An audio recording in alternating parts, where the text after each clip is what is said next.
It was Christmas Eve in 1885 in the small farming town of Seneca, Illinois. Patrick and Matilda Rooney were an elderly couple who were enjoying a quiet evening with their hired farmhand, John Larson.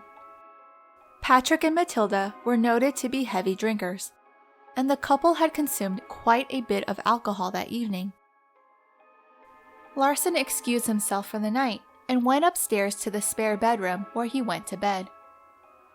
Larson woke up at some point during the night and had trouble breathing, but Larson was soon able to drift back to sleep. On the morning of December 25th, Larson woke up to an unpleasant smell and discovered soot on his pillow. There was also a strange haze in the air. Larson quickly ran downstairs and discovered Patrick laying on the bedroom floor. He was dead. Larson then ran outside for fear that he would also die from asphyxiation due to all the smoke and haze. Larson ran to a neighbor's house to call for help and also alerted the couple's son, John Rooney.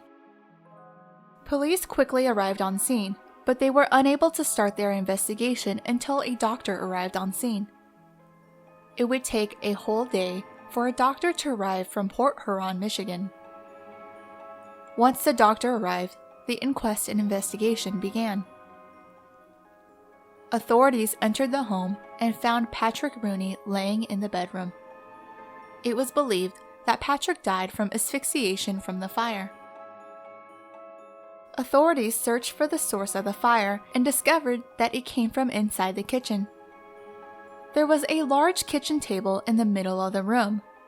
The table had a candle on it that was burned down to one side. Next to the table was a large hole burned into the floor. The hole had burned into the underside of the home and contained ash and bones.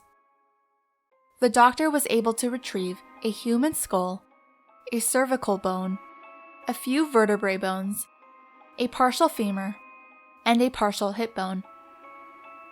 At the bottom of the hole were also Matilda's shoes, which had been badly burned but still recognizable.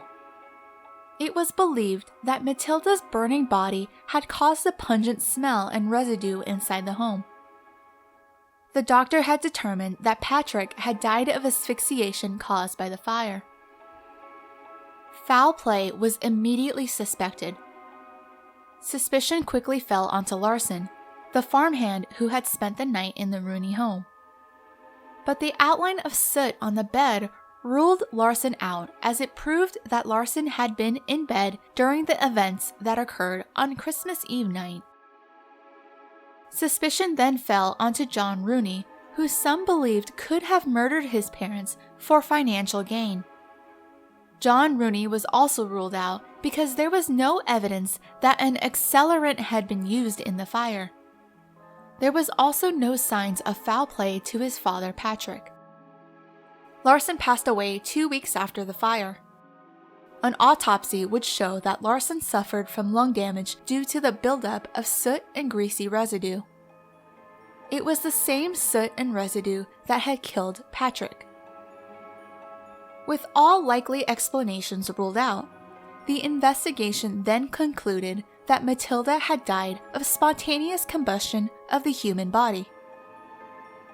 At the time of Matilda's death, spontaneous human combustion was a widely discussed but controversial phenomenon. The first reported cases of spontaneous human combustion date back to the 17th century. The victims were often females who were alcoholic and overweight. Matilda was noted to have all of these traits. At the time, police believed that the large amount of alcohol consumption had built up gases inside the body. Increased body heat had caused the gases in the body to self-ignite. This theory was later disproved by modern studies, which concluded that the body would be incapable of creating enough heat to cause it to internally ignite and cause spontaneous human combustion.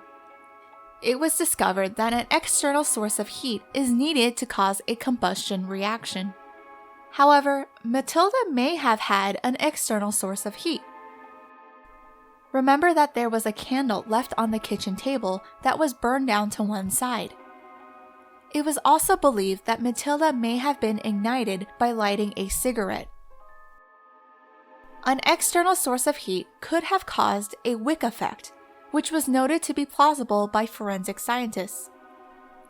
The wick effect is when the body's fat and clothing keep a fire contained and prevent it from expanding outwards, much like a candle wick. This effect would have caused the unusual characteristics often associated with spontaneous human combustion, including the incineration of the body and lack of damage to the surroundings. Matilda's death is still greatly debated. Did the original investigators miss evidence which would have led to a different explanation for Matilda's death? Perhaps Matilda and Patrick were victims of foul play after all. Or did Matilda mysteriously ignite in a rare case of human combustion?